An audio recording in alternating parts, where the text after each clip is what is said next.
Good morning student, Assalamu alaikum. I am your teacher from Oxford School System. Today our subject math class 6. Class 6 हमने last lecture में exercise 1.3 की थी, तो उसके question complete है। आपके जो स्टेटमेंट वाले क्वेश्चन है ना, वो मैं आपको बाद में करवाऊंगी। तो आज हम एक्सरसाइज स्टार्ट करेंगे। Exercise 1.4, find LCM of each set of a number using prime factorization method. LCM का क्या मतलब होता है? Least common factor. ठीक है, आपने इसमें फाइंड करने होते हैं। इसका आपने फैक्टर निकाल के कॉमन और नॉन कॉमन फैक्टर को मल्टीप्लाई करेंगे तो आपका ये प्राइम फैक्टराइजेशन से एलसीएम फाइंड हो जाएगा। चलिए क्वेश्चन नंबर 1 है इसका, 8 एंड 18 के आपने एलसीएम फाइंड करना है। इसको कैसे करेंगे? 8 के फैक्टर निकालें। 2 4 जार 8, 2 2 जार 4, 2 1 जार 2। ठीक है, या तो आप इसको साइड पे इसको डिवाइड करके इस तरह से निकाल लें। ठीक है, या इसको 8 को अंदर रख के डिवाइड करें। वैसे आपको टेबल तो आते ही होंगे। ठीक है, 2 4 जार 8, तो क्या इसका आंसर आएगा 4 फैक्टर आएगा। अब 4 को डिवाइड करें 2 के साथ, फिर ये 2 आ जाएगा। ठीक है, अब 18 के फैक्टर निकालें। 2 9 जार 18, 3 3 जार 9, 3 1 जार 3। ठीक है, यहाँ पे अब आपने लिखना है 8 के फैक्टर लिखें। ठीक है, factor of 8 2 multiply by 2, 2 multiply by 2 3 time 2 है। और factor of 18 2 multiply by 3, 2 multiply by 3। अब इसके कॉमन लेने हैं। कॉमन जो है कि कैसे लेंगे? जो दोनों में कॉमन है। ठीक है, 2 आपके दोनों में आया है, 8 में भी और 18 में भी। नॉन कॉमन कौन से है? जो सिर्फ एक में आया है। ठीक है, कौन कौन से एक दफ़ा आया है? 2 2 3 3, ये नॉन कॉमन है। एलसीएम इसका कैसे फाइंड करेंगे?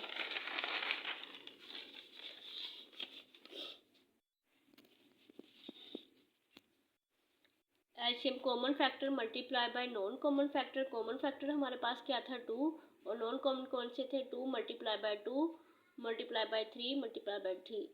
ये 2 को मल्टीप्लाई किया तो ये 8 आ गया। 3 3 ज़ा 9, 8 को 9 से मल्टीप्लाई किया 72।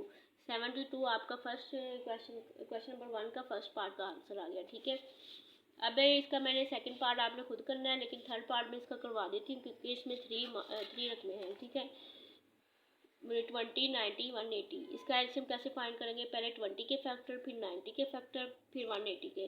2 10 जार 20, 2 5 जार 10, 5 1 जार 5, ये 20 के फैक्टर निकल आए। ठीक है, अब 90 के 2 4 जार 8, 1 बच गया रिमाइंडेड, और आपके पास यहाँ 2 5 जार 10 होता है। 90 को अगर आप 2 पे डिवाइड करें तो 45 आपका आंसर आता है। 3 1 जार 3। अब ये ओड नंबर है तो ये 2 पे डिवाइड नहीं होगा, ये 3 पे जाएगा।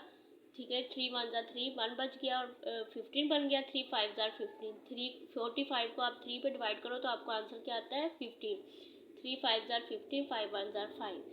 180 के क्या फैक्टर बनेंगे? 2 9 जार 80, 0 वैसे ही लग गया। 2 4 जार 8 और 2 5 जार 10, 45। ये 3 45 फिर 3 पे डिवाइड होगा। 3 15 जार 45 और 3 5 जार 15, 5 1 जार 5। फैक्टर अब आपने इनके लिखने में क्या क्या फैक्टर आए इसके। ठीक है, 20 के क्या फैक्टर आए? 2 मल्टीप्लाई बाय 2 मल्टीप्लाई बाय 5। 90 के क्या फैक्टर आए हैं? 2 मल्टीप्लाई बाय 3 मल्टीप्लाई बाय 3 और मल्टीप्लाई बाय 5। 18 के क्या फैक्टर 180 के क्या फैक्टर आए हैं? 2 multiply by 2 multiply by 3 multiply by 3 multiply by 5। अब जो 2 में कॉमन है आपने वो भी लेना है, और जो 3 में कॉमन है, 3 में है, वो भी लेना है। ठीक है, एलसीएम के लिए 2 में कॉमन ये थे। ठीक है, 2, और ये भी 2 दफ़ा आया है इधर, ये भी कॉमन है, ये भी कॉमन है, यानी कि आप 3 3 भी फिर कॉमन ले सकते हो और 2 2 भी कॉमन ले सकते हो। एलसीएम इसका कैसे निकालेंगे? कॉमन फैक्टर क्या है इसके? 2 multiply by 2 multiply by 3 multiply by 3 multiply by 5। और नॉन कॉमन फैक्टर कौन से? कोई भी नहीं है इसके अंदर। ठीक है, क्योंकि सारे हमारे कॉमन ही है।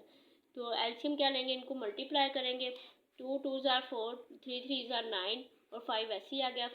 9 5 जार 45, 45 को 4 से मल्टीप्लाई किया 180, ये आपका आंसर आ गया। ठीक है, ये क्वेश्चन नंबर 1 का थर्ड पार्ट का 180 इसका आंसर आ गया।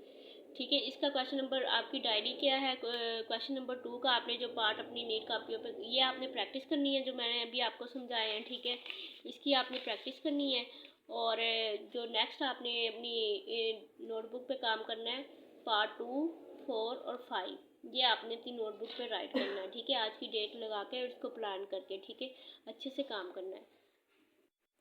Thanks for watching, take care, अल्लाह हाफिज़।